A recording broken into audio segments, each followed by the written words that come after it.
বাংলাদেশের ক্ষুদ্রতম গ্রাম শ্রীমুখ শুধুমাত্র বাংলাদেশের নয়, এশিয়ারও সবচেয়ে ছোট গ্রাম এটি। সিলেটের বিশ্বনাথ উপজেলার খাজাঞ্চি ইউনিয়নের ৫ নম্বর ওয়ার্ডে গ্রামটি অবস্থিত। আয়তন মাত্র ৬০ শতক। গ্রামটিতে বাড়ি মাত্র একটি। গ্রামের জনসংখ্যা মাত্র ৫ জন, তাদের মধ্যে একজন পুরুষ ও ৪ জন নারী। গ্রামটিকে এশিয়ার মধ্যে সবচেয়ে ছোট গ্রাম হিসেবে দাবি করা হচ্ছে। শ্রীমুখ গ্রামের ৮০ বছর বয়সী আফতাব আলী প্রায় ২০-২৫ বছর ধরে সৌদি আরবে থাকেন। মাঝে মাঝে তিনি দেশে আসেন। বাড়িতে থাকেন তার স্ত্রী রহিমা বেগম ও মেয়ে ১০ম শ্রেণীর শিক্ষার্থী সুমাইয়া বেগম এবং আফতাবের ২ বোন দিলারা বেগম ও আঙ্গুরা বেগম।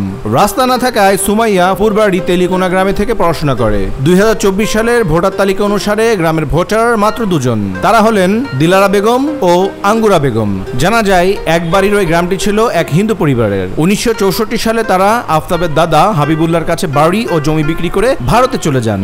এরপর থেকে হাবিবেরা সেখানে বংশ পরম্পরায় বসবাস করে আসছেন। এ ব্যাপারে উপজেলা নির্বাহী কর্মকর্তা সুনন্দা রায় বলেন, ডিসির নির্দেশে গ্রামটি পরিদর্শন করেছেন। রাস্তার সমস্যা সমাধানে ডিসির কাছে প্রস্তাবও পাঠিয়েছেন। নিউজ ডেস্ক, দৈনিক রানার।